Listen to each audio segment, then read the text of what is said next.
Hello everyone, home science let's crack it पर आपका स्वागत है। मैं हूं डॉक्टर वंदना गुप्ता और आज हम डिस्कस करने जा रहे हैं विकास के सिद्धांत, जिसे कि हम डेवलपमेंटल थियरीज भी कह सकते हैं या फिर हम थियरीज ऑफ डेवलपमेंट भी कह सकते हैं। इसके पहले हमने डिस्कस किया था प्रिंसिपल्स ऑफ डेवलपमेंट, जिसमें कि हमने 14 प्रिंसिपल डिस्कस किए थे विद एग्जाम्पल। चलिए फिर आज हम पढ़ते हैं विकास के सिद्धांत, जिसमें कि हमारा जो पहला सिद्धांत है वो है संज्ञानात्मक विकास का सिद्धांत, जिसे कि दिया है प्याजे के द्वारा। आइए चलिए फिर डिस्कस करते हैं संज्ञानात्मक विकास का सिद्धांत। संज्ञानात्मक विकास का सिद्धांत या फिर विकासात्मक सिद्धांत भी इसको हम कह सकते हैं, और इंग्लिश में इसको हम कहेंगे कॉग्निटिव डेवलपमेंट, जो कि दिया गया है प्याजे के द्वारा। Cognitive development theory. अब जो ये सिद्धांत हैं वो जो भी अलग अलग साइकोलॉजिस्ट के द्वारा बताए गए हैं, उनका मतलब क्या है कि जो भी हमारा ह्यूमन डेवलपमेंट होता है उसकी किसी भी समस्या या फिर उसके अंदर छिपी हुई कोई भी जो घटनाएं हैं उसके बारे में जो विस्तृत ज्ञान दिया जाता है, जो जानकारी देना होता है, उसका काम है सिद्धांत का। यानी कि उस जो ज्ञान होता है, जानकारी दी जाती है, वो जो है सिद्धांत के आधार पर ही दी जाती है।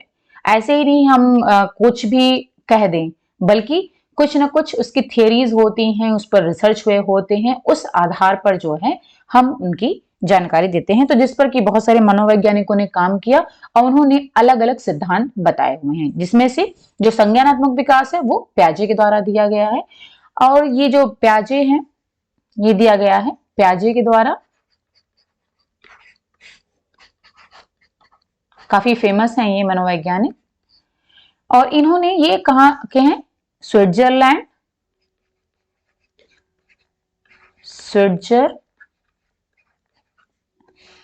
के हैं। और इनका जो पूरा नाम है वो है जीन प्याजे।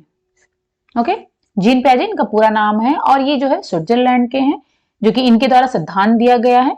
अगर हम के ईयर की बात करें तो 1896 में इनका जन्म हुआ और 1980 इनकी मृत्यु की का ईयर है। ठीक है, तो जो है ये इनके द्वारा, जीन प्याजे के द्वारा संज्ञानात्मक विकास सिद्धांत दिया गया है। और इनकी अगर हम बात करें, जो प्याजे जी हैं, इन्होंने मुख्य रूप से ये क्या थे, ये इनकी जो रुचि थी वो थी ज्ञान शास्त्र में।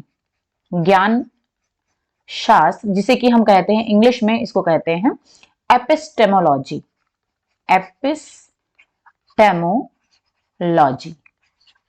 तो इनका जो मूल रूप से कह सकते हैं जो इंटरेस्ट था, रुचि था, वो इसमें था, एपिस्टेमोलॉजी में था। इसमें ये ज्यादा रुचि रखते थे क्योंकि इनका जो मानना था, या फिर कह सकते हैं ये समझना चाहते थे कि जो बालक के द्वारा जो अर्जित ज्ञान होता है उसका स्वरूप क्या होता है। और इसके लिए इनका ये मानना था कि जो ज्ञान के स्वरूप को अगर समझना है तो फिर उसके लिए सबसे बेस्ट तरीका है कि उसके विकास का अध्ययन किया जाए। अगर कि कोई बच्चा जो ज्ञान अर्जित कर रहा है उसे हमें मतलब ये उसके स्वरूप को समझना है कि कैसे वो ज्ञान को अर्जित कर रहा है, तो उसका सबसे अच्छा जो है उपाय है कि उसके विकास का अध्ययन किया जाए, जिसे कि हम संज्ञानात्मक विकास का सिद्धांत कहते हैं। संज्ञान का मतलब हो गया कॉग्निटिव, यानी कि उसके ज्ञान अर्जित करने की जो क्षमता है उससे रिलेटेड हो गया। तो इन्होंने क्या किया कि जो कॉग्निटिव डेवलपमेंट है इसमें इन्होंने ये चीज बताया हुआ है कि किस तरीके से जो बच्चे में जो चेंजेस आते हैं, यानी कि एक क्रमानुसार चेंजेस आता है, वो जो है जो समझने का, यानी कि कैसे जैसे जैसे वो बच्चा अपने आसपास के वातावरण को, इन्वायरमेंट को जैसे जैसे समझने लगता है, जैसे जैसे वो अपनी समस्याओं को सॉल्व करने लगता है, वैसे वैसे ही उसके संज्ञान का भी विकास होता चला जाता है। यानी देखा होगा छोटे बच्चे क्या हैं कि पहले क्या होता है, किसी भी चीज को पकड़ने की कोशिश करते हैं, नहीं पकड़ पाते हैं, लेकिन धीरे धीरे धीरे धीरे क्या होता है कि वो किसी बॉल को या फिर कोई भी टॉय है तो उसको पकड़ना सीख जाते हैं, बोलने की कोशिश करते हैं। स्टार्टिंग में नहीं बोल पाते, लेकिन धीरे धीरे जैसे जैसे उनके संज्ञान का विकास होता चला जाता है, वो बोलना सीख जाते हैं। यानी कि जो भी डेवलपमेंट होता है, जिस क्षेत्र में डेवलपमेंट होता है, तो धीरे धीरे उनके अंदर ये विकास डेवलप होता है। ओके, अब इन्होंने क्या बोलते हैं, जो प्याजे जी हैं, इनका क्या था कि इन्होंने बताया था, इन्हें जो फोकस डाला है वो ज्यादा ह्यूमन इंटरेक्शन पर फोकस डाला है, कि जो ह्यूमन है, मनुष्य है, उसका वातावरण के साथ क्या इंटरेक्शन है। तो इस पर इन्होंने ज्यादा फोकस किया है और इसको ज्यादा इंपॉर्टेंस दिया हुआ है। और साथ साथ में इन्होंने जो है बच्चों की जो एक्टिविटीज होती हैं उसको बायोलॉजिकल टेंडेंसी बोला है, उसको उसमें करेक्टराइज किया है, बायोलॉजिकल टेंडेंसी। ये कई बार क्वेश्चन पूछा जाता है, एग्जाम में आया हुआ है कि जो बायोलॉजिकल टेंडेंसीज के बारे में बताया गया है, ये किसके द्वारा बताया गया है। तो जो बायोलॉजिकल टेंडेंसीज के बारे में बताया गया है, ये जो है इन्हीं प्याजे जी के द्वारा बताया गया है। इसे हम कह सकते हैं हिंदी में जैविक क्षमता, जैविक क्षमता जो कि हर किसी के अंदर होती है। तो इनका मानना था कि जो जैविक क्षमता होती है, बायोलॉजिकल टेंडेंसी होती है, ये हर ऑर्गेनिज्म में पाई जाती है। तो सब में ये क्षमता होती है, बस क्या होता है कि उसका विकास करना होता है। और इसको इन्होंने कई सारे टर्म्स में समझाया हुआ है, कई सारे इन्होंने टर्म दिए हुए हैं। तो चलिए वो देख लेते हैं कि ये टर्म क्या दिया हुआ है। अच्छा, इसके पहले हम डिस्कस ये कर लेते हैं कि जैसे जो प्यारे जी ने ये कॉग्निटिव डेवलपमेंट की थ्योरी दी, तो इसके पहले ऐसी थ्योरी किसी ने नहीं दी थी। 1960 पर से पहले अगर हम बात करें तो इस पर किसी का भी ध्यान नहीं गया था। यद्यपि जो प्याजे जी हैं, इन्होंने सन 1920 से ही इस योग्यता पर कार्य करना स्टार्ट कर दिया था, यानी कि 1920 से ही इन्होंने इस पर काम करना शुरू कर दिया था।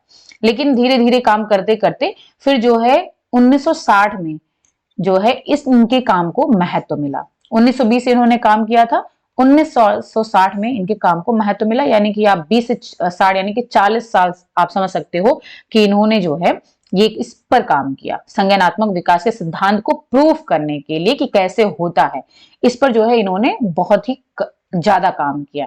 और उस समय तक कोई भी ऐसा सिद्धांत नहीं था जो कि संज्ञानात्मक विकास को अच्छे से समझा सके।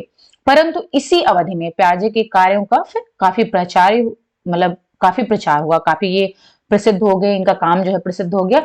इसके लिए 1963 में 1963 में जॉन फ्लोवेल,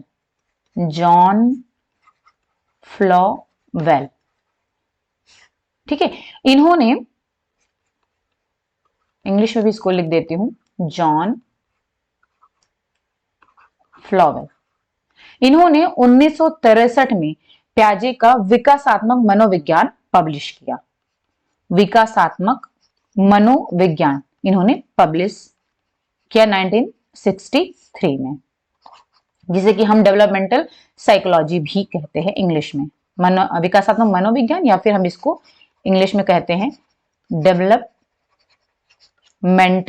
साइकोलॉजी।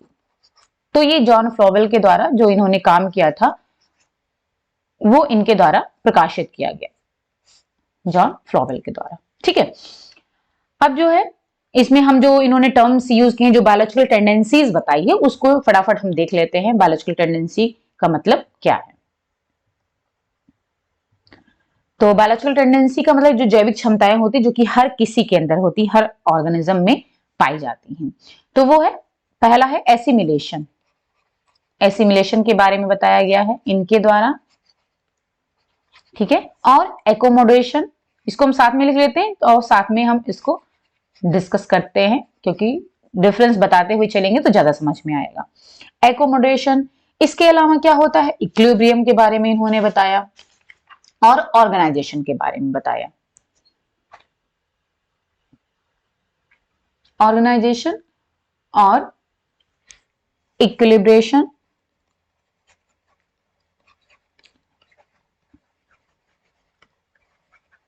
ऑर्गेनाइजेशन, चार टर्म्स जो है इन्होंने बताए थे, ठीक है। अब हम कहेंगे एसिमिलेशन। एसिमिलेशन जो होता है इसको हिंदी में कहते हैं सात्मीकरण करना या फिर आत्मसात करना।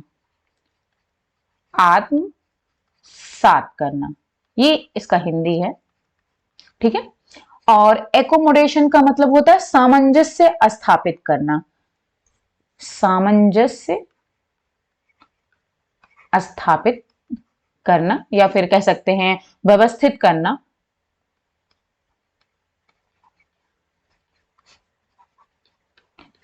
ठीक है। इक्विलिब्रेशन का मतलब आपको पता ही है, संतुलन स्थापित करना। ठीक है, संतुलन हो गया इक्विलिब्रेशन का मतलब। ऑर्गेनाइजेशन का मतलब होता है संगठन। तो ये चार जो टर्म्स हैं ये पियाजे जी के द्वारा बताए गए, जो कि इन्होंने कहा, इसको बायोलॉजिकल टेंडेंसी बोला, जैविक क्षमता बोला, जो कि हर किसी के अंदर पाया जाता है। ठीक है। अब देखते हैं कि ये क्या है।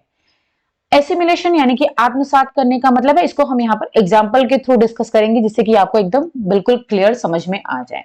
देखिए, एसिमिलेशन का मतलब होता है कि जैसे कि हम अगर जब खाना खाते हैं या फिर पाचन जो हमारे शरीर में होता है, तो उसके साथ क्या होता है, हम हवा लेते हैं, एयर जो है लेते हैं, तो वो क्या होता है, जो हवा है वो हमारे पाचन के साथ या फिर हमारे खाने के साथ में क्या होता है, आत्मसात कर जाता है, एसिमिलेट कर जाता है। या फिर दूसरे तरीके से हम इसको समझते हैं कि एसिमिलेशन का मतलब होता है नए इंफॉर्मेशन को, यानी कि जो नए सूचनाएं हैं या फिर नए विचार हैं, उसको सिंपली क्या करना है, जो भी हमारे पास एग्जिस्टिंग यानी कि हमारे पास पहले से जो भी हमारे विचार हैं या फिर जो भी हमारे पास सूचनाएं हैं, इंफॉर्मेशन है, उसमें नए विचार या फिर नए सूचनाओं को ऐड करना। ठीक है, यानी कि इसमें हम क्या करते हैं, एडिंग करते हैं, जोड़ते हैं। ठीक है। नए विचारों को, जो हमारे पास हमारे पुराने विचार हैं, उनमें क्या है, हमें नए विचारों को उनके साथ में जोड़ देना है, या फिर नई जो सूचना हमारे पास है उनको पुरानी सूचना के साथ में ऐड कर देना। ठीक, ये तो हो गया एसिमिलेशन। अभी इसका एग्जाम्पल हम देते हैं। एकोमोडेशन का मतलब होता है कि सामंजस्य स्थापित करना, यानी कि हम ये कह सकते हैं कि नए टॉपिक पर नया चैप्टर स्टार्ट करना, यानी कि हमें हमारे जो पुराने विचार थे उनमें हमें नए विचारों को जोड़ना नहीं है, बल्कि उन पुराने विचारों की जगह पर हमें नए विचार को स्थापित करना है। ठीक है, यानी कि जो नए टॉपिक पर, जैसा हमने बताया कि नया चैप्टर स्टार्ट करना, यानी कि नए विचारों को स्थापित करना या फिर उत्पन्न करना होता है। ठीक है। इक्विलिब्रेशन का मतलब है संतुलन स्थापित करना दोनों के बीच में। ऑर्गेनाइजेशन का मतलब होता है कि जैसे एक साथ जब 2 या फिर 3 स्कीमा का हम एक साथ यूज करते हैं। स्कीमा का मतलब होता है जो हमारी एक्टिविटीज होती हैं, बच्चों की जो एक्टिविटीज होती हैं, तो उनको संगठित करना, जिससे कि वो अपने लक्ष्य को प्राप्त कर सके। तो ये होता है। अब एस्टिमेशन का हम एग्जांपल लेते हैं कि जैसे मान लीजिए कि कोई बच्चा क्या है कि कोई खिलौना है। ठीक है, तो वो क्या कर रहा है कि जो खिलौना है उसे पता है कि अगर हम खिलौने को मूव कराएंगे तो क्या होगा, उसमें से आवाज आती है। जैसे कोई खिलौना उसने उठाया, ठीक है, तो वो क्या करेगा, उसको जब मूव कराते, जैसे होते हैं घरों में बच्चों के लिए हम झुंझुना लेकर के आते हैं, या फिर अब तो बहुत सारे ऐसे खिलौने आ गए हैं जिसमें से आवाज आती है। तो वो बच्चों को अगर पकड़ा दो तो क्या होता है, उसको जब मूव कराते हैं तो उसमें से आवाज आती है। तो वैसे ही मान लो कि कोई एक खिलौना है, बच्चे को दे दिया गया, तो वो क्या करेगा, उसको मूव कराएगा तो उससे आवाज आने लगती है। तो अब वो क्या करेगा, हर एक वस्तु जो होगी उसको क्या करेगा, उसको भी मूव कराएगा, क्योंकि वो उससे उम्मीद लगाएगा कि उसमें से भी आवाज आएगी, क्योंकि उसे ये चीज पता चला कि अगर हम किसी ऑब्जेक्ट को उसमें हम उसको मूव कराते हैं या फिर उसको हिलाते हैं तो उसमें से आवाज उत्पन्न होगी। ठीक है, तो वो एक्सपेक्ट करेगा कोई भी ऑब्जेक्ट हो कि वो भी शोर करेगा या फिर उसमें से भी आवाज आएगी। तो वो उसने क्या किया, इसको आत्मसात कर लिया, यानी कि उसने जो है, जो विचार थे, नया विचार क्या था कि उसमें से आवाज आएगी, तो उसने क्या किया कि उसके पास जो ऑलरेडी जो भी उसके पास सूचना थी, ज्ञान था, उसमें उसको उसने जोड़ दिया। ठीक है, एसिमिलेट कर लिया, आत्मसात कर लिया कि हाँ, कोई भी चीज अगर वो ऑब्जेक्ट को मूव कराएगा तो उसमें से आवाज आएगी। लेकिन अब क्या है कि जरूरी तो है नहीं कि वो कोई भी अगर खिलौना है या फिर कोई ऑब्जेक्ट है तो उसको जब भी शेक कराए तब उसमें से आवाज आए। ठीक है, तो ऐसा तो पॉसिबल नहीं है, क्योंकि कोई भी ऐसी चीज नहीं है कि अगर हर एक विचार जो है कोई भी ऑब्जेक्ट जो है, तो वो जरूरी नहीं है कि जो पुराने विचार हैं या फिर पुरानी सूचनाएं हैं उसमें वो फिट हो जाए। ठीक है, तो कई बार ऐसा होता है कि हमें नए विचार उत्पन्न करने पड़ते हैं, कि अपने ज्ञान को उसमें को और ज्यादा बढ़ाने के लिए हमें नए विचारों को अपने अंदर लेना पड़ता है, यानी कि नए ज्ञान को प्राप्त करना पड़ता है, अर्जित करना पड़ता है। तो वही चीज है कि उसको हम बोलते हैं एकोमोडेशन, यानी कि सामंजस्य स्थापित करना। ओके, यानी कि जो भी हमारे पास जो ज्ञान था, जो भी हमारा विचार था, जो भी हमारे पास सूचनाएं थी, उसमें क्या करना है, हमें परिवर्तन लाना है, ना कि उसमें हमें नए विचारों को ऐड करना है, बल्कि जो हमारे पास पहले से विचार थे, पुराने विचार थे, उनको चेंज करना है, परिवर्तित करना है। यानी कि जो बच्चे का हमने एग्जाम्पल दिया कि वो किसी भी टॉय को जो है मूव कराता है तो आवाज आती है, तो वो क्या होगा कि अब क्या है, जो अब बच्चे को धीरे धीरे जैसे जैसे उसने ज्ञान वो अर्जित किया, यानी कि जैसे जैसे उसका कॉग्निटिव डेवलपमेंट हो रहा है, बड़ा होगा बच्चा, उसका संज्ञानात्मक विकास भी होगा, वो और ज्यादा ज्ञान अर्जित करेगा, तो वो क्या होगा, अब वो ये रियलाइज करने लगेगा कि कोई भी जो खिलौना है उसको मूव कराने पर जो है आवाज नहीं आती है, बल्कि उसको अलग तरीके से अगर उसको वो पुश करेगा या फिर उसको पुल करेगा, यानी कि कोई और एक्टिविटी करेगा, तब उसमें से आवाज आएगी, ना कि सिर्फ मूव कराने से उसमें से आवाज आएगी। तो क्या हुआ, उसने अंदर जो है नए विचार उत्पन्न हुए, उसने नया ज्ञान अर्जित किया। जो उसके पास पुराना विचार था कि किसी भी जो है खिलौने को मूव कराने पर उसमें से आवाज आएगी, तो उसको उसने छोड़ दिया, उसमें परिवर्तन लाया, आ गया उसके अंदर, उसको ये रियलाइज हो गया कि उसको शेक करने से ही नहीं आवाज आएगी, बल्कि उसको अगर हम पुश करते हैं तब उसमें से आवाज आ सकती, किसी खिलौने में उसको पुल करते हैं तब उसमें से आवाज आएगी। तो यानी कि उसके अंदर क्या हुआ, नया ज्ञान उसने अर्जित कर लिया, जो पुराना ज्ञान था वो जो है उसमें परिवर्तन आ गया। ठीक है, अब इक्विलिब्रेशन का मतलब होता है, हाँ, अब इसका सिंपल से अगर हम समझें कि एसिमिलेशन क्या होता है, कि उसका है कि जो पहले से हमारे पास मेमोरीज हैं, जो भी पहले से विचार है हमारे पास, उसमें नई चीज को ऐड करना, जोड़ना। और एकोमोडेशन का सिंपल सा मतलब है, जैसे हमने बताया कि नए टॉपिक पर नया चैप्टर स्टार्ट करना, यानी कि नया विचार उत्पन्न करना, पुराने को परिवर्तित करके। इक्विलिब्रेशन का मतलब होता है संतुलन स्थापित करना दोनों के बीच में। ठीक है, जो हमारे पास जो हमारे नए विचार हैं और जो हमारे पुराने विचार हैं, दोनों के बीच में अगर हम संतुलन स्थापित कर लेते हैं तो उसको इक्विलिब्रेशन बोलते हैं। ऑर्गेनाइजेशन का मतलब है, जैसे मान लो कोई बच्चा है, वो क्या है कि कोई ऑब्जेक्ट को वो देखता है और उसको क्या कर रहा है, उसको पकड़ना चाह रहा है। ठीक है, तो जो ये देखना हो गया और ऑब्जेक्ट को पकड़ना हो गया, उसको जो है प्याजे ने स्कीमा बोला है। ठीक है, यानी जो अलग अलग एक्टिविटीज वो कर रहा है। तो क्या होता है कि पहले क्या बच्चे होंगे, सिर्फ देखने का काम करते हैं, या तो फिर वो जो है सिर्फ उसको पकड़ने की कोशिश करेंगे। तो क्या होता है, वो सिर्फ एक स्कीमा का यूज करते हैं, यानी कि एक ही एक्टिविटी का यूज करते हैं स्टार्टिंग में, लेकिन धीरे धीरे क्या है, वो दो तीन एक्टिविटीज को एक साथ जोड़ लेते हैं, यानी कि उसको संगठित कर लेते हैं। तो जैसे कोई ऑब्जेक्ट है, तो पहले तो बच्चा या तो उसको एक बार में देखेगा या तो फिर उसको पकड़ेगा, लेकिन जब वो जैसे ही उसने उस ऑब्जेक्ट को देखा, तुरंत उसने उसको ग्रास्प कर लिया, यानी कि उसको पकड़ लिया देखते ही, यानी उसकी नजर पड़ी और उसने उसको जाकर के पकड़ लिया। तो क्या हुआ, दो एक्शन यहां पर, देखना और पकड़ना, दो एक्शन थे, दोनों एक्शन को उसने कंबाइन कर दिया, संगठित कर दिया। टू एक्शंस कंबाइन, यानी कि दो जो है स्कीमा को उसने क्या किया, जोड़ दिया। जो अलग अलग स्कीमा था, पहले अलग अलग एक्शन कर रहा था, लेकिन अब दोनों को यानी देखते ही उसने उस ऑब्जेक्ट को पकड़ लिया, तो उसको कहते हैं ऑर्गेनाइजेशन। ठीक है, अब आते हैं इनके, ये तो चार चीजें, इसमें से क्वेश्चन आ जाता है, पूछ लेता है। ठीक है, तो उसको हमने एग्जांपल्स के थ्रू समझ लिया है। अब हम बात करेंगे जो इनकी अवस्थाएं हैं। तो इन्होंने चार अवस्थाओं के बारे में बताया है। ठीक है, चलिए देखते हैं चार अवस्थाएं कौन कौन सी हैं। पहली अवस्था है, जो पहली अवस्था है इन्होंने बताया है, पहले को बोलते हैं sensory motor stage. Sensory motor stage, ठीक है। हिंदी में इसको कहते हैं संवेदी पेशीय अवस्था, संवेदी पेशीय अवस्था, जो कि होता है, जो आपका सेंसरी मोटर स्टेज होता है, ये जन्म से लेकर के 2 साल तक का माना जाता है। जन्म से 0 to 2 ईयर कह सकते हैं। फिर इसके बाद में दूसरी स्टेज जो आती है वो है pre operational stage, pre operational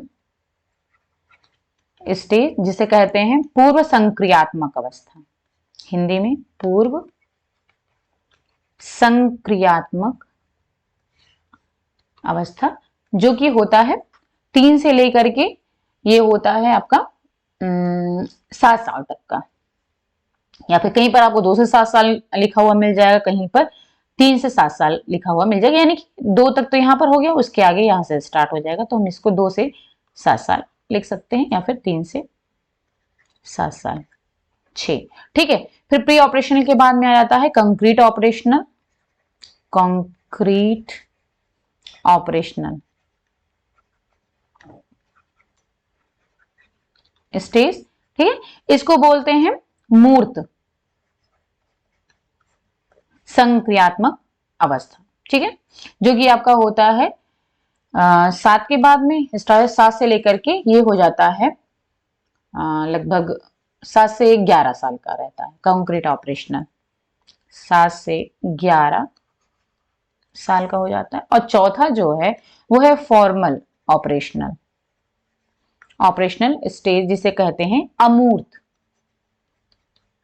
संक्रियात्मक अवस्था, जो कि होता है 11 से लेकर प्रौढ़ावस्था तक, एडल्ट तक, ठीक है। तो ये 4 जो है इनके स्टेजेस हैं। अब इसको हम डिस्कस करेंगे। जो पहला स्टेज है सेंसरी मोटर, पहला है, इसके अंदर भी 6 अवस्थाएं हैं। पहला जो है आपका सेंसरी मोटर स्टेज, इसके अंदर इन्होंने 6 अवस्थाओं के बारे में बताया है, ठीक है। जो पहली अवस्था होती है उसको कहते हैं स्टेज 1, जो होता है वो बर्थ से लेकर के 1 महीने तक का होता है, जो इसमें पहली स्टेज है, जिसे कहते हैं यूज ऑफ रिफ्लेक्सेस, यानी कि रिफ्लेक्स एक्शन का इसमें वो यूज करते हैं। रिफ्लेक्स एक्शन, जिसे कि हिंदी में कहते हैं प्रतिवर्ती क्रिया,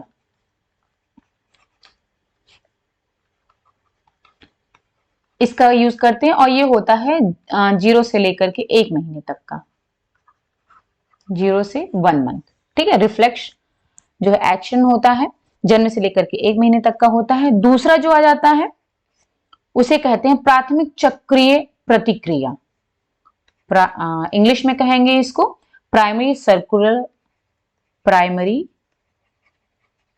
सर्कुलर मोशन,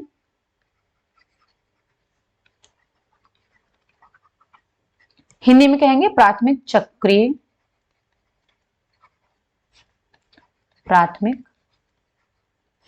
चक्रीय प्रतिक्रिया,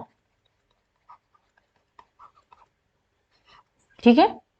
ये जो है 1 से लेकर के 3 महीने तक का, कहीं आपको 4 महीना लिखा हुआ मिल जाएगा, कहीं पर 3 महीना लिखा हुआ मिल जाएगा, ठीक है। तो 1 से हम यहाँ पर फिलहाल 4 महीना मान करके चल रहे हैं, कहीं आपको 3 महीने भी लिखे हुए मिल जाएंगे, ठीक है, वो भी सही है। फिर तीसरा आ जाता है सेकेंडरी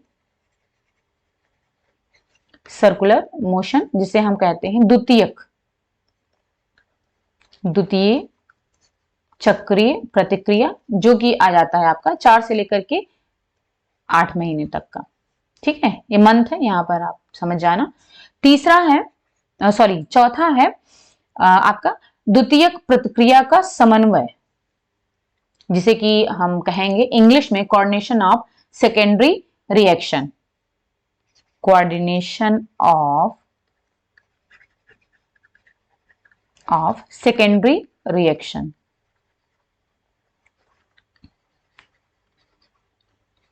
ठीक है, हिंदी में इसको कहेंगे द्वितीय प्रतिक्रिया,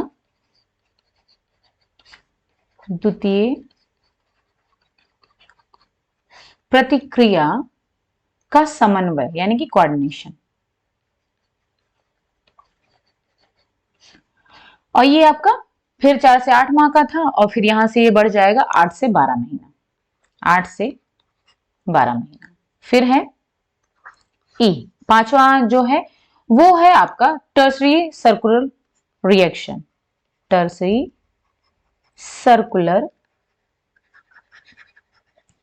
रिएक्शन, जिसे कहेंगे तृतीय चक्रीय प्रतिक्रिया, तृतीय चक्रीय प्रतिक्रिया। ठीक है, तो ये आपका इसका जो मंथ हो जाएगा तृतीय चक्रीय यानी कि जो पांचवा स्टेज है वो 12 से 18 महीने, 12 से 18 मंथ हो जाएगा। फिर जो लास्ट है वो है, जो लास्ट है उसको कहते हैं final stage of sensory motor, या फिर कह सकते हैं beginning of thoughts, beginning, sorry, beginning of thoughts, क्योंकि यहां से जो है वो सोचना यानी कि विचार उत्पन्न होने लगते हैं। हिंदी में इसको कह सकते हैं सेंसरी मोटर अवधि की अंतिम अवस्था, यानी कि इसको हम अंतिम अवस्था के रूप में जान सकते हैं, या फिर विचारों का उत्पन्न होना ये कह सकते हैं। ठीक है, तो ये 18 महीने से लेकर के 2 साल तक का होता है, यानी 1.5 से 2 साल। तो जो सेंसरी मोटर स्टेज होता है, जैसा हमने बताया था, जन्म से लेकर के 2 साल तक का होता है ये। ठीक है, तो ये क्या है, जन्म से लेकर के 2 साल तक का होता है, उसी को इन्होंने यहाँ पर डिवाइड कर दिया है 0 से 1 महीना, फिर ऐसे 1 से 4, 4 से 8, और यहाँ पर 1.5 साल से लेकर के 2 साल तक का हो गया। टोटल यहाँ पर कितने हैं, 6 हैं, 1 2 3 4 5 6, 6 अवस्थाएं हैं। अब सेंसरी मोटर स्टेज का मतलब होता है कि जिसमें जो बच्चे हैं अपने सेंसेस का इस्तेमाल करते हैं। ठीक है, यानी कि अपनी संवेदना, सेंसेस का मतलब है जो उनकी संवेदनाएं हैं, देखना, सुनना, टच करना। ठीक है, तो ये सब उनकी क्या होती है, संवेदनाएं होती हैं, जो सेंसरी ऑर्गन्स का संवेदी अंग का यूज करके जो क्रियाएं करते हैं। ठीक है, मोटर का मतलब हो गया क्रिया यानी कि हाथों और पैरों का यूज करना, और सेंसरी का मतलब हो गया संवेदनाओं का यूज करना। ठीक है, तो जो इनके क्या बोलते हैं, सेंस यानी कि जो संवेदनाएं हैं, और जो इनका मोटर बिहेवियर है यानी कि हाथ और पैरों की जो क्रियाएं हैं, उन दोनों का जो संबंध होता है उसी को कहते हैं सेंसरी मोटर स्टेज। ठीक है, अब इसमें क्या होगा कि इसमें जो पहली वाली अवस्था है जो हमने रिफ्लेक्स एक्शन का की बात की है, इसमें क्या कहते हैं कि जो बच्चे होते हैं वो ज्यादातर अपने रिफ्लेक्सेस का यानी कि प्रतिवर्ती क्रियाओं का यूज करते हैं। जैसे कि मान लो कि उन्होंने क्या किया कि देखना हो गया, ठीक है, कोई भी एक्शन जो है एक एक्शन करेंगे यानी कि एक स्कीमा का वो यूज कर देंगे। जैसे देखना हो गया, किसी चीज को पकड़ना हो गया, या फिर हिट करना हो गया, किक करना हो गया, और सबसे ज्यादा जो इंपॉर्टेंट जो इस रिफ्लेक्स एक्शन में जिसका जो सबसे ज्यादा वो यूज करते हैं, जिन रिफ्लेक्सेस का यूज करते हैं, वो है सकिंग रिफ्लेक्स। जो 1 महीने के बच्चे होते हैं उनमें क्या होता है, सबसे महत्वपूर्ण जो रिफ्लेक्स होता है वो होता है सकिंग, यानी जैसे ही जो माँ बच्चे को अपने छाती से, चेस्ट से जैसे ही लगाती है बच्चे को दूध पिलाने के लिए, वो क्या करता है, वो सक करना स्टार्ट कर देता है। तो जो सकिंग रिफ्लेक्स होता है वो 1 महीने तक का जो है सबसे इंपॉर्टेंट रिफ्लेक्स होता है। ठीक है, तो जैसे उसके लिप्स टच होते हैं वो सक करना स्टार्ट कर देता है। फिर आता है प्राइमरी सर्कुलर मोशन यानी कि प्राथमिक चक्रीय प्रतिक्रिया, जो कि 1 से 4 महीने तक चलती है। इसमें क्या होता है, जो बच्चे होते हैं वो क्या करते हैं कि जैसे कोई बच्चा है, अब वो क्या करेगा कि अपने मुंह में अपनी उंगली को रख लेता है, फिर क्या करेगा, वो बार बार उसी एक्शन को रिपीट करता है, यानी कि बार बार, जो देखा होगा आपने बच्चे अंगूठा चूसते हैं, ठीक है, तो क्या करते हैं, एक बार उसने रखा, फिर उसके बाद में क्या करेगा, उसको बार बार जो है रिपीट करेगा, अंगूठे को या फिर किसी भी उंगली को अपने मुंह में रखने का जो है प्रयास करता है। सर्कुलर का मतलब है जो बार बार वो रिपीट कर रहा है। ठीक है, तो वो बार बार वो चीज को रिपीट करता है, उसको बोलते हैं। हाँ, अब इसमें क्या होता है, जो बच्चा जो कोऑर्डिनेशन होता है, उसका जो सामंजस्य वो स्थापित कर रहा है, समन्वय कर रहा है, वो अपनी खुद की बॉडी का कर रहा है एक साथ। ठीक है, यानी कि अपने अंगूठे को अपने मुंह में रखना। तो ये बार बार कर रहा है, यानी कि उसका खुद का अंगूठा है, खुद की अंगुलियां हैं और उसका खुद का मुंह है। अभी यहाँ पर कोई सेकेंडरी चीज नहीं आई है। प्राइमरी का मतलब हो गया प्राथमिक चक्रीय प्रतिक्रिया, यानी कि इसमें वो अपनी ही जो बॉडी है उसी के जो अंग हैं, अपने बॉडी पार्ट्स का को ही उन्हीं में समन्वय स्थापित करता है। जैसे कि उसका अंगूठा हो गया, उसका मुंह हो गया, जो कि उसको अंगूठे को बार बार अपने मुंह में रख रहा है। यहाँ पर कोई भी दूसरी चीज नहीं है, उसी की अपनी जो है बॉडी पार्ट्स हैं, उन्हीं का यूज करता है। ठीक है, फिर जो सेकेंडरी सर्कुलर मोशन है, द्वितीय चक्रीय प्रतिक्रिया है, इसमें क्या होगा? अब सेकेंडरी का मतलब है यहाँ पर अब दूसरा कुछ ऑब्जेक्ट आ जाएगा या फिर दूसरा कोई पार्ट आ जाएगा, यानी कि अब वो जो है अपने से बाहर निकल करके वो प्रतिक्रियाएं करेगा, काम करेगा। जैसे कि अब बच्चा क्या है कि मान लो उसको उसमें पालने में लिटा देते हैं बच्चे को, तो पालने में क्या होता है, टॉयज लगे होते हैं। ठीक है, तो अब क्या करेगा, वो टॉयज को उसने एक बार जो है उस पर अपना पैर मारा तो वो क्या करेगा, मूव करने लगेगा। तो बच्चा क्या है, उसको ऑब्जर्व कर रहा है, देख रहा है कि जैसे ही उसने अपना पैर पालने के में जो खिलौना लटका हुआ था उस पर मारा, वो मूव करने लगा। अब वो क्या करेगा, बार बार उस पर पैर मारेगा और जो है वो मूव करेगा। तो क्या होगा, उससे क्या होगा, वो देख करके उसको खुश हो जाता है जब जो खिलौना मूव करता है। तो अब क्या कर रहा है, यहाँ पर जो टॉय है वो सेकेंडरी है, जो टॉय है वो क्या है, उसका बॉडी पार्ट्स तो है नहीं, तो क्या है, ये सेकेंडरी चीज है जिसमें कि जो उसका बॉडी पार्ट्स है अब किसी दूसरी चीज से वो उससे अपना समन्वय स्थापित कर रहा है, टॉय से। ठीक है, जो कि दूसरी चीज है, ना कि उसका बॉडी पार्ट्स है। फिर आ जाता है कोऑर्डिनेशन ऑफ सेकेंडरी रिएक्शन, यानी कि अब क्या है, जो सेकेंडरी रिएक्शंस है उनमें वो जो है समन्वय स्थापित करेगा, यानी कि दो अलग अलग जो स्कीमा होंगे उनको जो है एक साथ जोड़ करके उस पर काम करना। जैसा कि अभी हमने जो आपका ऑर्गेनाइजेशन बताया था, ठीक है, उसमें क्या था कि 2 या फिर 3 स्कीमा को जोड़ करके कंबाइन करके उसका प्रयोग करना। तो ये भी ये समझ लो कोऑर्डिनेशन ऑफ सेकेंडरी रिएक्शन। अब इसमें 2 स्कीमा का यूज करके वो रिजल्ट प्राप्त करने की कोशिश करेगा। जैसे कि अब बच्चा क्या है कि किसी ऑब्जेक्ट को चाहता है, कोई भी खिलौना है वो उसको चाहता है, ठीक है, और लेकिन क्या है, उस खिलौने के ऊपर उसकी माँ ने अपना हाथ रखा हुआ है। तो क्या करेगा, वो हाथ को हटाना चाहेगा और उसको खिलौने को प्राप्त करना चाहेगा। तो यहां पर क्या होगा, 2 स्कीमा का यूज होगा कोऑर्डिनेशन में। ये तो स्ट्राइक कर रहा है, ठीक है, यानी कि बच्चे अपनी माँ का हाथ हटा करके और फिर जो क्या कर रहा है, वो खिलौनों को प्राप्त कर रहा है, ग्रैब कर रहा है। ठीक है, यानी कि जो हाथ उसकी माँ ने खिलौने पर रखा हुआ था उसके हाथ को हटाएगा और फिर उसके बाद में खिलौने को प्राप्त करेगा। तो यहां पर क्या हो रहा है, 2 स्कीमा यूज हो रहा है। ठीक है, तो इसीलिए इसको द्वितीय प्रतिक्रिया का समन्वय कह रहे हैं, यानी कि 2 स्कीमा का यूज करके वो जो है रिजल्ट प्राप्त कर रहा है। ओके, फिर टर्सरी सर्कुलर रिएक्शन जो है 12 से 18 महीने, यानी कि 1 से 1.5 साल का बच्चा हो चुका है। यहाँ पर क्या था, वो 1 साल का था बच्चा, अब यहाँ पर 1 साल से 1.5 साल का बच्चा हो जाएगा।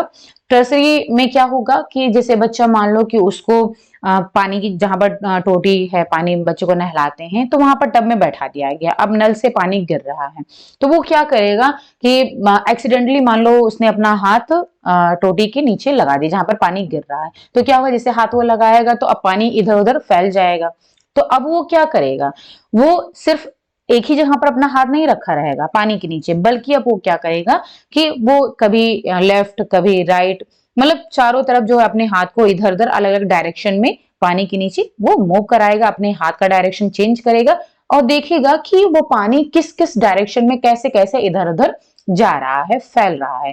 ठीक है, तो ये क्या है, ये तो बच्चों को मजा आता है ये सब करने में, लेकिन ये क्या है, उनका जो संज्ञानात्मक विकास है उसका डेवलपमेंट हो रहा है, यानी कि अपने सेंस, जो उनके सेंस हैं वो डेवलप हो रहे हैं। तो इधर उधर हाथ को फैलाएगा और इसमें क्या है, अब उस जो है कई सारे जो है डायरेक्शंस का जो है वो इसमें वो देख रहा है कि अलग अलग डायरेक्शन में जा रहे हैं, इसको वो ऑब्जर्व कर रहा है। ठीक है, तो इस तरह से क्या है, वो अलग अलग जो है एक्शन का यूज कर रहा है जिससे कि उसे नए रिजल्ट प्राप्त हो। तो इसको तृतीय प्रतिक्रिया का तृतीय चक्रीय प्रतिक्रिया बोलते हैं। फिर यहाँ पर जो 1.5 साल से 2 साल का समय आता है, यहाँ पर क्या होता है, अब बच्चों के अंदर थॉट्स डेवलप होने लगते हैं, अंतिम अवस्था होती है, यानी कि बच्चे सोचना स्टार्ट कर देते हैं। ठीक है। इसमें एक एग्जाम्पल अगर आपने बहुत सुना होगा तो बहुत ही फेमस एग्जाम्पल दिया गया है लुसियंस का और मैच बॉक्स का। जो बिगिनिंग्स ऑफ थॉट है इसमें जो है लुसियंस और मैच बॉक्स का एक एग्जाम्पल दिया गया है पियाजे के द्वारा। अब ये जो लुसियंस ये कौन थी? ये जो है पियाजे की बेटी थी, डॉटर, प्याजे की अपनी बच्ची। तो ये आप जो प्याजे ने जो भी एक्सपेरिमेंट्स किए हैं उन्होंने खुद अपने बच्चों पर किए। एक्सपेरिमेंट क्या कह सकते हैं, उन्होंने जो उनके बच्चे थे, 3 बच्चे थे, उनमें से एक लुसियंस है। तो फिर जो 3 बच्चे थे उन्होंने उस जैसे जैसे उनका डेवलपमेंट हुआ, जैसे जैसे वो बड़े हुए तो उनके एक्शंस को उन्होंने देखा, ऑब्जर्व किया और उसी बेसिस पर उन्होंने ये सिद्धांत दिया है। तो जो लुसियंस उनकी बेटी थी तो उन्होंने उसको क्या किया, एक मैच बॉक्स, माचिस को बोलते हैं हिंदी में इसको, तो माचिस दी, माचिस की डिब्बी एक दी थी और माचिस के अंदर में उन्होंने एक चेन रख दिया। ठीक है। अब क्या था, लुसियन को वो खोलना था, दे दिया उसको खोलने के लिए। अब वो क्या किया, जो लुसियंस थी उसने क्या किया, जो मैच बॉक्स का स्लट था यानी कि जहां पर ओपनिंग थी उसकी, वहां पर अपनी उंगली को उससे चिपका दिया, उसी पर रख दिया। ठीक है। अब वो कई तरीके से उसने एक्शन किए, अपना कोशिश की उसको खोलने की, लेकिन क्या हुआ, वो मैच बॉक्स नहीं खुला। फिर उसने क्या किया, कई बार फिर अपने मुंह को खोला बंद किया, मुंह को कई बार खोला बंद किया। ठीक है। उससे उसके दिमाग में ये विचार आया, यानी कि ये थॉट्स डेवलप हुआ कि जो मुंह उस अपना बार बार वो खोल रही है बंद कर रही है, खोल रही है बंद कर रही है, तो उसने क्या किया, मैच बॉक्स को भी खोल लिया वैसे ही। यानी कि उसके अंदर ये थॉट्स डेवलप हुआ, उसकी शुरुआत हुई, तो उसने क्या हुआ, मैच बॉक्स खोल लिया और उसमें से चेन को प्राप्त कर लिया।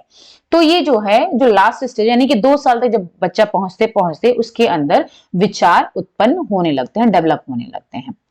इसी के अंदर में आपने सुना होगा कि जिसे बोलते हैं ऑब्जेक्ट परमानेंस। ठीक है। जैसे जो end of sensory motor stage होती है, उसी में लास्ट तक पहुंचते पहुंचते बच्चों में क्या होता है, ऑब्जेक्ट परमानेंस डेवलप हो जाता है। ये अक्सर क्वेश्चन पूछा जाता है कि जो ऑब्जेक्ट परमानेंस डेवलप होता है वो किस एज में होता है। तो ये आपका सेंसरी मोटर परमानेंस, सॉरी, ये जो है आपका सेंसरी मोटर स्टेज में होता है, यानी कि 2 साल के एंडिंग तक, यानी कि 2 साल तक पहुंचते पहुंचते जो ऑब्जेक्ट परमानेंस है वो डेवलप हो जाता है। अब जो ऑब्जेक्ट परमानेंस है, इसको हम ये कह सकते हैं, यानी कि कोई भी जो ऑब्जेक्ट है वो वहां पर उपस्थित नहीं है, लेकिन तब भी बच्चा जो है उसको समझता है कि वो वहीं पर है, यानी कि उसके ना होते हुए भी उसका होना वो ऐसा महसूस करता है, या फिर कह सकते हैं कि उसको समझता है कि वो चीज वहां पर प्रेजेंट है। इसी को बोलते हैं ऑब्जेक्ट परमानेंस। अब इसको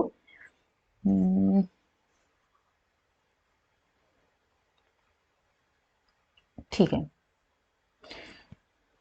चलिए। तो अब क्या होता है कि इसमें ऑब्जेक्ट परमानेंस का, जैसे मान लीजिए कोई भी व्यक्ति है, उसके सामने घर का, मान लो उसकी माँ ने जैसे ही बोला कि डॉग, यानी कि जैसे ही डॉग बोला बच्चे के सामने, तो बच्चा क्या है, वो तुरंत ही उसका डॉग का एक मेंटल पिक्चर, यानी कि एक जो है ऑब्जेक्ट का जो कि डॉग जैसा है, ठीक है, उस ऑब्जेक्ट का एक मेंटल पिक्चर उसने क्या किया, उसको प्राप्त कर लिया उस पिक्चर को, और जो कि एक भौं भौं की आवाज निकाल रहा है, यानी कि वहां पर वो डॉग प्रेजेंट नहीं है। डॉग को हमने यहाँ पर एक ऑब्जेक्ट मान लिया है, ठीक है। यानी कि मान लो उसकी माँ ने बोला डॉग, बोला कुत्ता या डॉग, जो भी कह सकते हैं हम, ठीक है। तो जैसे डॉग बोला तो बच्चे ने क्या किया, डॉग को एक ऑब्जेक्ट की तरह लिया और उसका उसके माइंड में एक मेंटल पिक्चर डेवलप हो गया, ठीक। और वो मेंटल पिक्चर डेवलप हो गया जो कि भौं की आवाज निकाल रहा है, ठीक है। तो चूंकि वहां पर जो डॉग है वो प्रेजेंट नहीं है, वो एब्सेंट है, लेकिन एक मेंटल पिक्चर उसका डेवलप हो गया है जो कि भौं भौं की आवाज निकाल रहा है। तो इस तरीके से किसी भी वस्तु को लेकर के हो सकता है। तो जो ऑब्जेक्ट परमानेंस है, यानी कि वो एक्चुअल में, रियलिटी में वहां पर प्रेजेंट नहीं है, लेकिन फिर भी वो उसका उसकी परमानेंसी यानी कि उसके प्रेजेंट होने की जो है वो ऐसा मानता है कि वो वहां पर प्रेजेंट है, उसके दिमाग में ऐसा जो है एक मेंटल पिक्चर डेवलप हो जाता है बच्चे के अंदर। ठीक है, जो ऑब्जेक्ट है वो वहां पर ना होते हुए भी उसके एग्जिस्टेंस को वो मानने लगता है, क्योंकि अभी वो रियलिटी में नहीं पहुंचा है। ठीक है, तो इस स्टेज में ऑब्जेक्ट परमानेंस होता है। ये इसको जो 2 साल तक की एज होती है इसको इन्फेंसी पीरियड भी बोलते हैं। तो ये हम कह सकते हैं जो शैशवावस्था होती है, इन्फेंसी पीरियड होता है, उसमें ऑब्जेक्ट परमानेंस आता है, बच्चों के अंदर डेवलप हो जाता है, यानी कि अभी वो रियलिटी में नहीं पहुंचे हैं। चलिए फिर अब आते हैं नेक्स्ट। ये तो लास्ट स्टेज हो गई सेंसरी मोटर की। फिर दूसरा जो था हमारा वो प्री ऑपरेशनल स्टेज थी। प्री ऑपरेशनल, अब प्री ऑपरेशनल जो एज थी उसमें क्या था, 2 से 7 साल का था। ठीक है, अब 2 साल तक के तो हमने डिस्कस कर लिया, 2 साल तक बच्चों में क्या क्या चेंजेस आते हैं। प्री ऑपरेशनल में क्या होता है कि अब जो बच्चे हैं वो क्या करने लगते हैं, इसमें वो सिंबल्स का यूज करने लगते हैं, यानी कि सिंबल के माध्यम से जो कोई मान लीजिए क्या होता है, बच्चा क्या है कि कार है, ठीक है, तो वो क्या करेगा, कोई भी ब्लॉक ले लेगा, कोई भी वुडन ब्लॉक है, लकड़ी का कोई भी टुकड़ा ले लेगा और उसको कार की तरह उसको जो है कंसीडर करेगा कि वो कार है, यानी कि जो ब्लॉक है उसको कार समझेगा। और कोई भी मान लीजिए कोई रिंग हो गई गोल गोल, उसको उसका पहिया बना देगा। ठीक है, तो इस तरीके से क्या होता है कि अब यहाँ पर सिंबॉलिक जो है बच्चों में सिंबल का यूज करने लगते हैं। ठीक है, एक चीज और बता दें कि जो सेंसरी मोटर स्टेज होती है इसमें क्या होता है, बच्चों के अंदर जो है वो वस्तु पर विजय प्राप्त करते हैं। जो ये स्टेज होती है उसमें बच्चे क्या होते हैं, किसी भी वस्तु पर विजय प्राप्त कर लेते हैं। तो ये इसका जो प्रिंसिपल टास्क होता है, सेंसरी मोटर स्टेज का जो प्रिंसिपल टास्क है, प्रिंसिपल टास्क वो होता है किसी भी वस्तु पर विजय प्राप्त करना, वस्तु पर विजय प्राप्त करना। ठीक है, यानी कि जैसा हमने ऑब्जेक्ट परमानेंस का दिया है कि वो उस वस्तु पर विजय प्राप्त कर लेते हैं। और हाँ, इसका एक और एग्जांपल है, जैसे मान लीजिए कोई बच्चा है, कोई बॉल है उसको पकड़ना चाह रहा है, ठीक है, तो क्या करेगा, उस बॉल को पकड़ने के लिए वो अपने भुजाओं को, अपने हाथों को मूव कराएगा और साथ साथ में जैसे जैसे वो ऑब्जेक्ट है वो मूव करेगा वैसे वैसे क्या होगा, उनकी आंखें भी मूव करेंगी। ठीक है, और उनका जो सिर है वो भी उसके डायरेक्शन में ही मूव करता चला जाएगा, यानी कि इतनी जो है क्षमता बच्चों के अंदर आ जाती है। इसे कहते हैं वस्तु पर विजय प्राप्त कर लेना। फिर दूसरा जो है हम पढ़ रहे थे प्री ऑपरेशनल स्टेज होती है, इसमें क्या कहते हैं, इसमें जो बच्चों का है वो किस पर विजय प्राप्त है, इसका जो प्रिंसिपल टास्क होता है, प्रिंसिपल टास्क जो इस स्टेज का होता है उसमें क्या होता है, वो सिंबल्स पर जो है विजय प्राप्त करते हैं, यानी कि हम कह सकते हैं प्रतीकों पर विजय उनकी प्राप्त हो जाती है। प्रतीक का मतलब है जैसे कि लैंग्वेज, यानी कि बच्चे अब 2 साल से क्या होता है, बोलना सीख जाते हैं, यानी कि एक दो वर्ड वो बोलने लगते हैं। 2 साल तक पहुंचते पहुंचते एक दो वर्ड्स वो बोलने लगते हैं। ठीक है, तो क्या होता है, प्रतीकों का मतलब है, सिंबल का मतलब है यहाँ पर लैंग्वेज या फिर words, words as a symbol, उसका यूज करना वो शुरू कर देते हैं प्री ऑपरेशनल स्टेज में।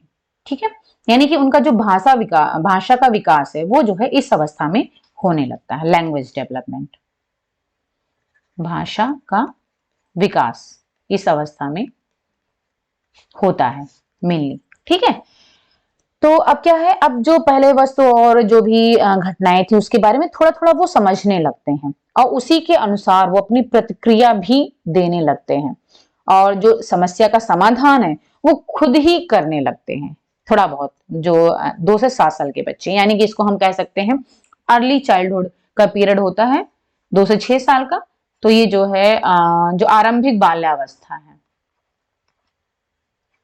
ठीक है, आरंभिक अर्ली चाइल्डहुड, और जो इसकी सेंसरी मोटर स्टेज थी वो थी इन्फेंसी, शैशवावस्था की अवस्था थी, ठीक है। और ये आरंभिक बाल्यावस्था की अवस्था होती है, ठीक है, जिसमें बच्चे बोलने लगते। जो 6-7 साल के बच्चे हैं वो तो अच्छा खासा सेंटेंस बोलने लगते हैं अच्छे से, क्योंकि उनका सिंबल पर, वर्ड्स पर विजय प्राप्त हो जाता है, उनकी भाषा का विकास होता है। लेकिन अभी इसमें क्या होता है कि अभी तक जो है जो लॉजिकल रीजनिंग है, ठीक है, अभी इनमें जो है लॉजिकल रीजनिंग यानी कि लॉजिकल थिंकिंग नहीं आती है, अभी इलॉजिकल होती है। जो उनके विचार होते हैं, इसमें विचार वो क्या होते हैं, इलॉजिकल होते हैं, उसका कोई भी लॉजिक नहीं होता है, ठीक है।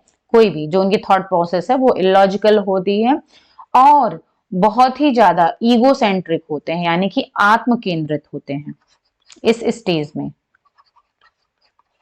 ठीक है। इसमें क्या होते हैं, सेल्फ सेंटर्ड होते हैं, आत्म केंद्रित होते हैं, सेल्फ सेंटर्ड।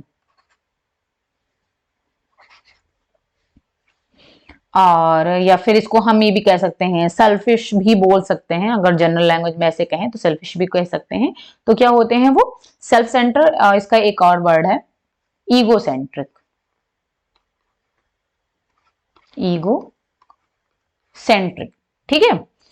तो इस स्टेज में जो प्री ऑपरेशनल स्टेज होती है उसमें बच्चे ईगो सेंट्रिक होते हैं, यानी कि आत्म केंद्रित होते हैं, जो उनके विचार होते हैं वो इलॉजिकल होते हैं। और चूंकि इसको प्री ऑपरेशनल स्टेज कहा जा रहा है, यानी कि ऑपरेशन से पहले, तो प्री ऑपरेशनल का मतलब ये है कि जो बच्चे हैं, बाल्यावस्था वाले बच्चे, अर्ली चाइल्डहुड के, उनमें क्या होता है, अभी तक जो मेंटल ऑपरेशंस हैं, यानी कि कोई भी जो लॉजिकल थॉट्स हैं, ठीक है, उसके लिए जो भी मानसिक क्रियाएं होनी चाहिए वो अभी तक डेवलप नहीं हुई हैं।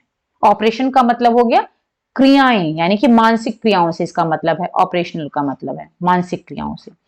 तो अभी तक क्या है कि जो भी किसी भी कोई भी लॉजिकल थॉट्स जो हैं, तार्किक, लॉजिकल का मतलब हो गया तार्किक, तर्क के साथ किसी चीज को बताना, ठीक है।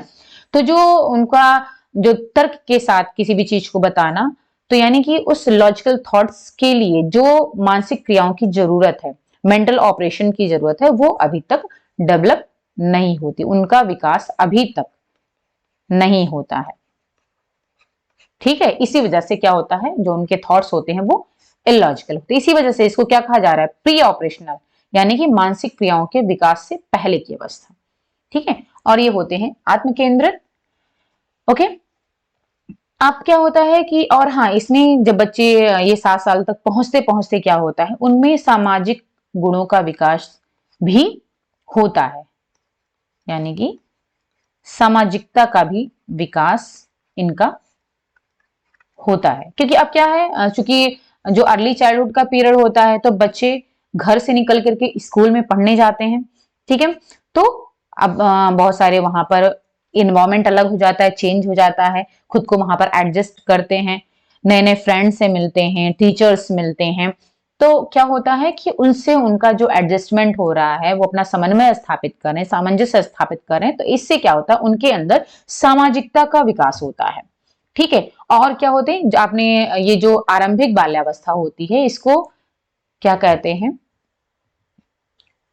प्री गैंग एज भी बोलते हैं, यानी कि इसमें क्या होते हैं, बच्चे समूह प्रेमी ज्यादा होते हैं।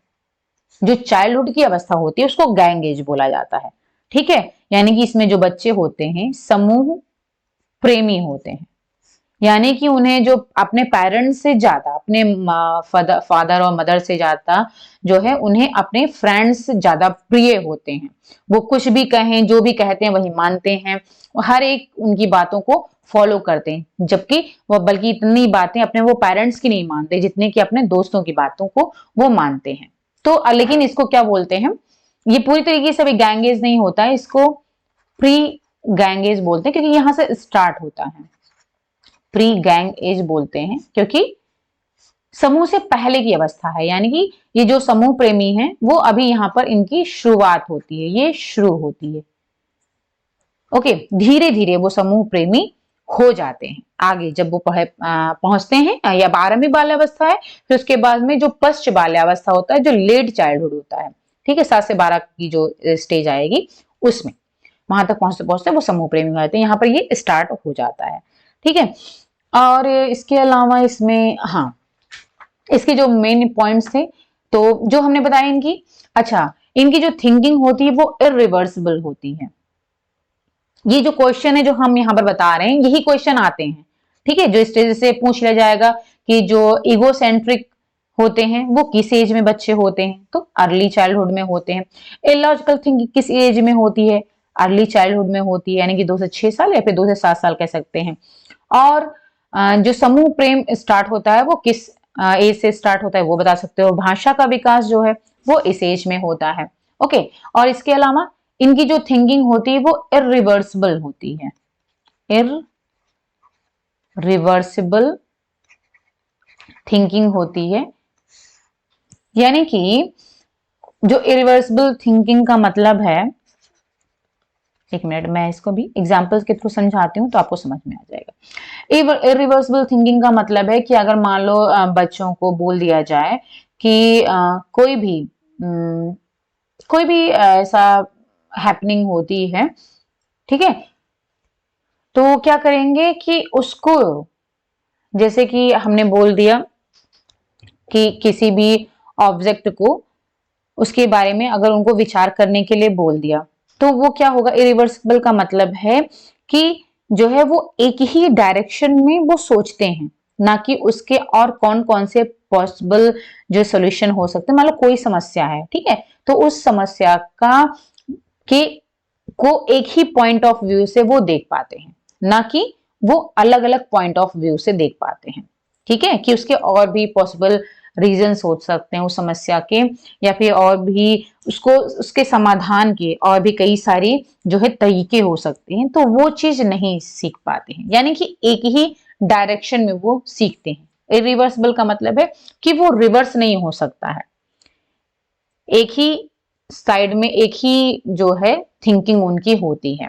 ठीक है, इसी को हम आगे ये भी बोल सकते हैं ईगो सेंट्रिक। जो ईगो सेंट्रिक हम यहाँ पर हमने वर्ड यूज किया, आत्म केंद्रित है, तो उसका वही मतलब है, जो इरिवर्सिबल थिंकिंग होती है वो इसी की वजह से होती है। क्योंकि क्या होता है, आत्म केंद्रित होते हैं, तो उस वजह से क्या होता है कि मान लो उन्हें ये लगता है जो उनका पॉइंट ऑफ व्यू है किसी भी चीज को लेकर के वही सही है।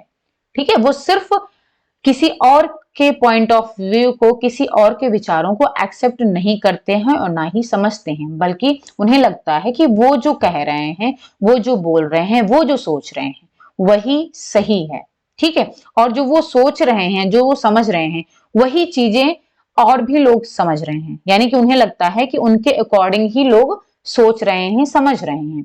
वो दूसरे का क्या, किसी भी चीज को लेकर, किसी समस्या को लेकर के किसी दूसरे व्यक्ति का क्या विचार है, वो उसको बिल्कुल भी नहीं सोचते हैं और ना ही समझते हैं, बल्कि उन्हें लगता है कि वो जो सोच रहे हैं, वो जो समझ रहे हैं, वही सारे लोग सोच रहे हैं और समझ रहे हैं। ठीक है, तो इसको कहते हैं आत्म केंद्रित। का मतलब है कि वो बस एक ही पॉइंट ऑफ व्यू समझते हैं, किसी दूसरे का पॉइंट ऑफ व्यू बिल्कुल भी नहीं समझ पाते हैं। वही कह सकते हैं, इसी को जो है इरिवर्सिबल बोल रहे हैं, एक ही डायरेक्शन में सोचना। ठीक है, और इसके अलावा जो है क्या बोलते हैं, इनमें जो है ट्रांसडक्टिव रीजनिंग भी होती है। ट्रांसडक्टिव रीजनिंग, ट्रांसडक्टिव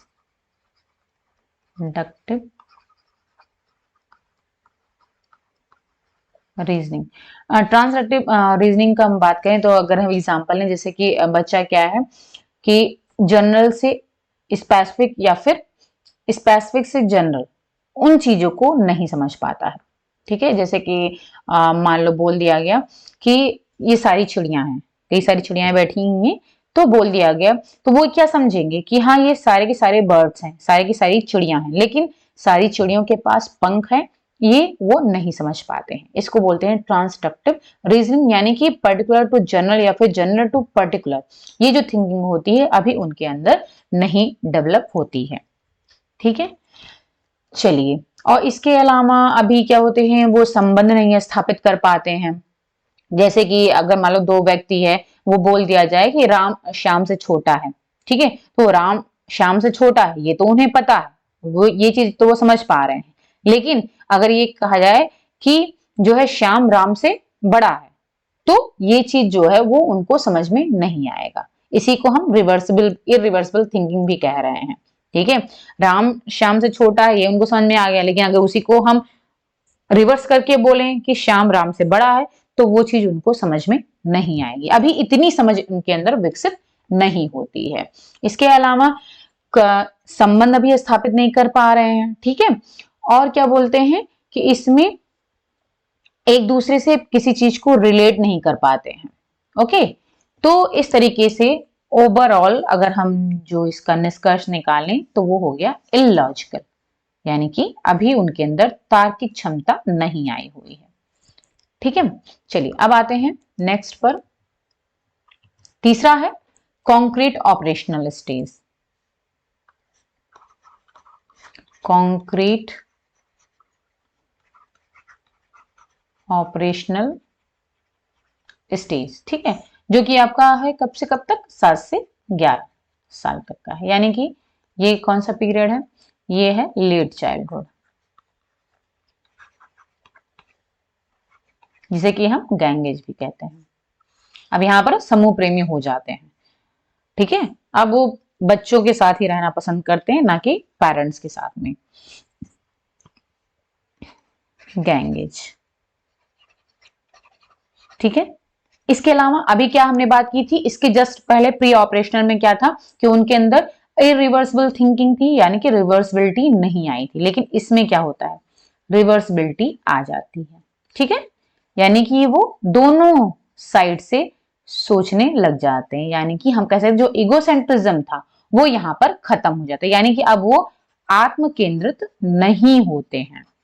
तो ये भी क्वेश्चन पूछा जा सकता है कि किसमें जो है जो उनका ईगोसेंट्रिज्म वो खत्म हो जाता है, यानी कि अब वो सिर्फ अपने पॉइंट ऑफ व्यू से नहीं, एक ही चीज नहीं, बल्कि एक ही चीज की कई सारी, जैसे कोई एक समस्या है तो उसको कई तरीके से सॉल्व कर कर सकते हैं, यानी कि इतनी उनके अंदर समझ विकसित होने लगती है, रिवर्सिबिलिटी आ जाती है।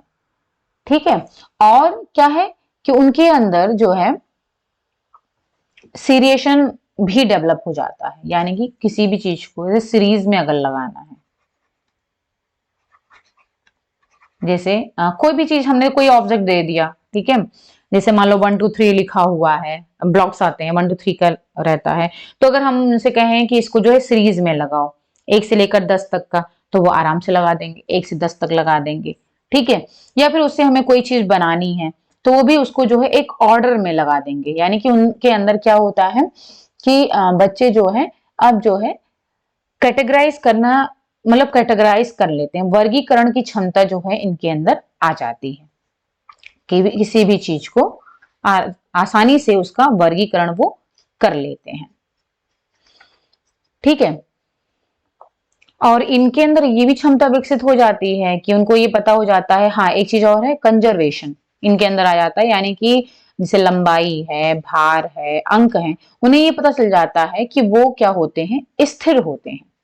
तो इतनी क्षमता भी उनके अंदर ये डेवलप हो जाती है। जबकि जो अभी प्री ऑपरेशनल थिंकिंग में क्या था, कंजर्वेशन की जो थी वो डेवलप नहीं हुई थी, इसमें क्या होता है, कंजर्वेशन आ जाता है। ठीक है, ये डेवलप हो जाता है कंजर्वेशन की क्षमता, यानी कि जैसे लंबाई हो गया, भार हो गया, अंक हो गया, तो वो उन्हें पता है कि ये क्या होते हैं, स्थिर होते हैं, इनमें परिवर्तन नहीं होता है। आपने ये पढ़ा होगा जो ग्लासेस का है कि एक लंबा ग्लास रख दिया, एक छोटा ग्लास रख दिया और उसमें पानी भर दिया। ठीक है, तो क्या होगा, जब प्री ऑपरेशनल स्टेज में अगर बच्चे से पूछा जाता है कि इसमें दोनों में किसमें पानी ज्यादा, जबकि अमाउंट पानी का सेम है, ठीक है, तो उन्हें उनसे पूछा जाएगा कि पानी किसमें ज्यादा है, तो जो लंबे ग्लास में चूंकि वो पूरा भर जाएगा, लंबा है, लेकिन जो चौड़ा ग्लास है उसमें पानी कम रहेगा, तो वो जो लंबा ग्लास है उसमें बताएंगे इसमें पानी ज्यादा है, दूसरे वाले में कम है। लेकिन अब जो कॉन्क्रीट ऑपरेशनल स्टेज है, इसमें आते आते बच्चों के अंदर क्या होता है कि ये डेवलप हो जाता है कि हाँ दोनों सेम है। ठीक है, तो उनके अंदर क्या होता है कि हाँ, कि वो जो है अब उनको ये समझ में आ जाता है कि जो है दोनों में जो है समान है।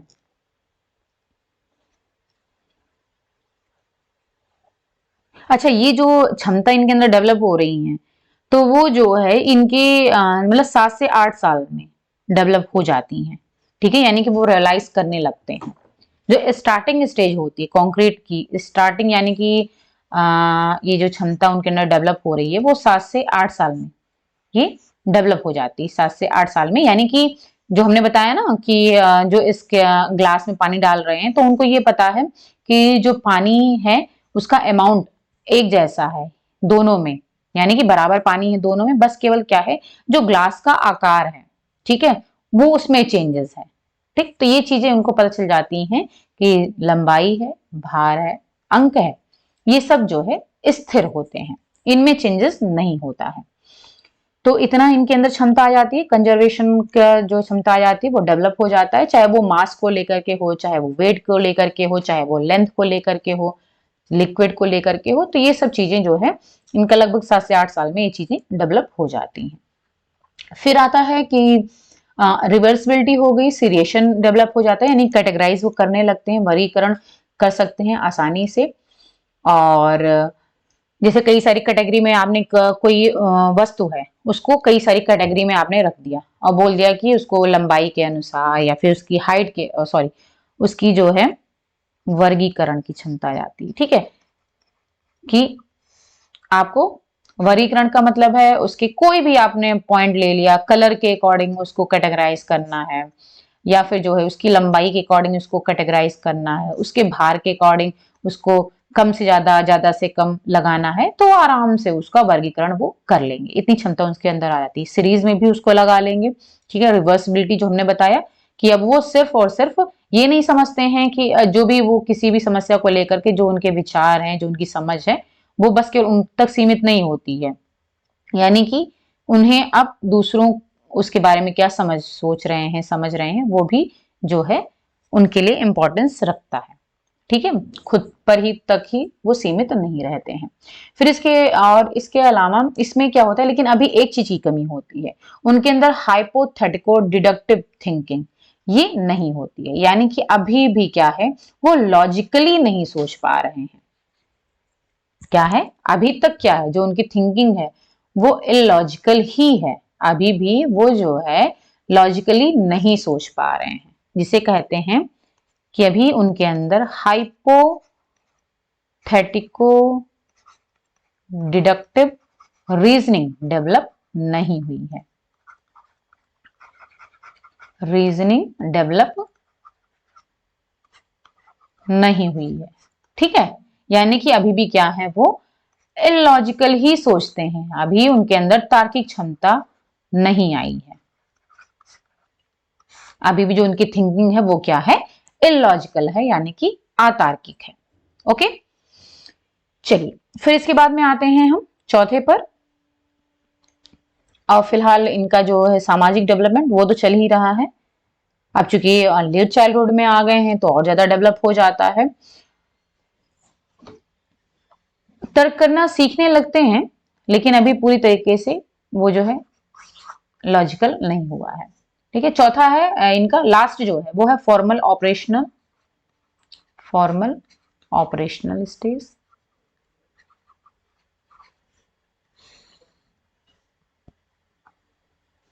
ठीक है, तो फॉर्मल ऑपरेशन ये कब से कब तक का होता है, ये आपका 11 से लेकर के एडल्टहुड तक का है, प्रौढ़ावस्था तक। ठीक है, अब इसमें क्या होता है कि इसमें क्या होगा, जो है उनकी जो थिंकिंग है वो लॉजिकल हो जाती है, यानी कि लॉजिकल तार्किक क्षमता उनके अंदर डेवलप हो जाती है। तार्किक क्षमता, ठीक है, पूरी तरीके से डेवलप हो जाती है। और अब वो एक ही समस्या को उसके कई सारे समाधान बता सकते हैं, एक ही मतलब कई सारे पॉइंट ऑफ व्यू वो बता सकते हैं किसी भी। इस तरीके से जो इस ईयर जब फॉर्मल ऑपरेशनल स्टेज में जब बच्चे पहुंच जाते हैं तो उनको ट्रू साइंटिस्ट बोला जाता है। ट्रू साइंटिस्ट यानी कि एक वैज्ञानिक की तरह वो सोचते हैं। एक ही समस्या का कई तरीके से वो समाधान कर सकते हैं। और हाँ, सबसे मोस्ट इंपॉर्टेंट, उनके अंदर एब्स्ट्रैक्ट रीजनिंग आ जाती है। एब्स्ट्रैक्ट रीजनिंग, इसका मतलब है इनके जो विचार हैं वो क्या है, मूर्त हो जाते हैं। मूर्त विचार, मूर्त विचार का मतलब है जैसे जो आपका ये था फॉर्मल, इसका जो हिंदी हमने बताया था, ठीक है, जो कॉन्क्रीट ऑपरेशन होता है उसको बोलते हैं अमूर्त, और फॉर्मल ऑपरेशन जो होता है उसको मूर्त बोलते हैं। ठीक है, तो फॉर्मल ऑपरेशन में क्या होता है कि अमूर्त और मूर्त में डिफरेंस क्या है। जैसे कि मान लीजिए कोई पिक्चर है, ठीक है, अगर कोई पिक्चर है तो वो उसका जो बाहर का चित्र है, यानी कि अगर बच्चे से जब कॉन्क्रीट ऑपरेशनल स्टेज में अगर होगा 12 साल तक, अगर जो बच्चा होगा 11 साल तक, ठीक है, 7 से 11 साल तक लेट चाइल्डहुड में, तो बच्चा ये तो बता देगा कि ये किसकी पिक्चर है। ठीक है, कोई पिक्चर, कोई भी तस्वीर है, उसको आप उसको दिखाओगे तो बाहर का जो वो है देख करके उसका स्ट्रक्चर वो तो बता देगा कि किसकी पिक्चर है। ठीक है, यहां तक उसको बोलते हैं अमूर्त विचार, या फिर अमूर्त जो उसकी थिंकिंग है, ठीक है, क्षमता है जो उसका। ठीक है, और अब जो ये है फॉर्मल ऑपरेशन में पहुंचेंगे तो उनमें क्या होता है, एब्स्ट्रैक्ट रीजनिंग का मतलब है, मूर्त विचार का मतलब है कि वो जो पिक्चर है उसमें जो जो चीजें बनी हुई हैं, अगर मान लो कोई जो है मूर्ति है उसमें, जैसे गांधी जी ही हैं, गांधी जी का मान लो वो है स्टैच्यू है, तो बच्चा जब कॉन्क्रीट ऑपरेशनल स्टेज में होगा तो ये तो बता देगा कि गांधी जी की स्टैच्यू है। ठीक है, लेकिन फॉर्मल ऑपरेशनल स्टेज में गांधी जी की जो फोटो है, जो स्टैच्यू है, उन्होंने जो हाथ में जो वो चरखा लेकर के बैठे हुए हैं उसका क्या मतलब है, ठीक है, जिस तरीके के उन्होंने कपड़े पहने हुए हैं उसका क्या मतलब है, यानी कि गहराई में जाकर के वो हर एक चीज उसका बता देगा, यानी कि गहराई तक वो विचार करने लगता है। इस तरीके की थिंकिंग बच्चे की डेवलप हो जाएगी, यानी कि ऊपरी ऊपरी चीजें जो हैं वो तो आपका कॉन्क्रीट ऑपरेशनल तक बता देगा, लेकिन फॉर्मल ऑपरेशन में आने तक उसके अंदर मूर्त विचार आ जाते हैं, डेवलप हो जाते हैं, यानी कि वो अंदर गहराई तक सोचने लगता है बच्चा। इसी वजह से उसको कहते हैं ट्रू साइंटिस्ट। साइंटिस्ट होते हैं वो क्या करते हैं कि एकदम जड़ तक पहुंच जाते हैं, किसी भी तह की जड़ तक, कोई भी समस्या होती है उसकी जड़ तक पहुंच करके उसका सोल्यूशन निकालते हैं। और कई सारे जो रिसर्च करने में उनको क्या होते हैं, सालों लग जाते हैं, कई सारे एक्सपेरिमेंट करते रहते हैं, करते इस तरीके से उस तरीके से हर तरीके से। तो वैसे ही जो फॉर्मल ऑपरेशन में जब बच्चे पहुंच जाते हैं तो उनका जो थिंकिंग है वो इतनी डेवलप हो जाती है कि वो तर्क करने की क्षमता उनके अंदर आ जाती है, और उनके अंदर मूर्त विचार डेवलप हो जाते हैं, वो गहराई तक सोचने लगते हैं। ठीक है, और हम जैसा हमने बताया हर एक समस्या कोई एक हल नहीं बल्कि उसे कई सारे सोल्यूशन वो बता देते हैं। चलिए, तो ये हो गया। और सिर्फ अपनी ही समस्या को वो नहीं सुलझाते हैं बल्कि दूसरों की भी समस्या सुलझाने लगते हैं फॉर्मल ऑपरेशन में आने पर। ठीक है, चलिए, तो यहां पर लॉजिकल थिंकिंग स्टार्ट हो जाती है आपकी कॉन्क्रीट ऑपरेशनल से, ठीक है, लेकिन पूरी तरीके से लॉजिकल नहीं होती है, जिसे कि हाइपोथेटिको डिडक्टिव रीजनिंग बोलते हैं। और फॉर्मल ऑपरेशन में आने तक वो पूरी तरीके से लॉजिकल थिंकिंग डेवलप हो जाती है। ओके, चलिए फिर यहीं पर हम प्याजे की थ्योरी को खत्म करते हैं, एंड करते हैं। नेक्स्ट थ्योरी हम लेकर के आएंगे। अच्छा, नेक्स्ट जब भी हम आपके प्याजे का सिद्धांत हो गया, दूसरा हम फ्रॉइड का लेकर के आएंगे जिन्होंने साइको एनालिटिकल थ्योरी दी हुई है, तो उसको हम डिस्कस करेंगे। इसका एक हम चार्ट आपको प्रोवाइड कर देंगे जो प्याजे की थ्योरी का है, उसका एक चार्ट हम अगले वीडियो में आपको प्रोवाइड कर देंगे। तो उस चार्ट में शॉर्टकट में सारा लिखा हुआ है, सारे पॉइंट्स लिखे हुए हैं, तो वहां से आप आसानी से उसको समझ सकते हो। ठीक है, थोड़ा एज का डिफरेंस रहेगा लेकिन उसे कोई मतलब नहीं। जैसे हमने बताया कि कहीं पर आपको 1 से 3 महीना लिखा मिल जाता है और कहीं पर आपको वो 2 से 3 या 2 से 4 इस तरीके से लिखा हुआ मिल जाएगा, तो उससे कोई ज्यादा डिफरेंस नहीं है। तो वो चार्ट हम आपको नेक्स्ट वीडियो में प्रोवाइड करा देंगे, तो आप उसको शॉर्टकट में, इसको जो हमने डिटेल में यहाँ पर बताया है उसको शॉर्टकट में आप पढ़ सकते हो अपने एग्जाम की तैयारी के लिए। ओके, तो चलिए फिर इसको जो भी वीडियोस हैं वो आप हमारे टेलीग्राम चैनल पर, जो कि home science let's crack it के नाम से है, वहां पर भी आप वीडियोस मेरे प्राप्त कर सकते हो। और जो भी नोट्स हैं वो भी हम टेलीग्राम चैनल पर पीडीएफ के फॉर्म में दे देते हैं या फिर पिक्चर्स के फॉर्म में, जो भी हमारे पास नोट्स होते हैं वो हम वहां पर प्रोवाइड कर देते हैं। तो वहां से आप कोई भी नोट्स है, कोई भी जो है आप कुछ भी अगर आपको जरूरत है मान लीजिए, तो वो हमें मैसेज भी कर सकते हो उस पर, हम वहां से आपको प्रोवाइड करा देंगे। ओके, चलिए मिलते हैं नेक्स्ट वीडियो में।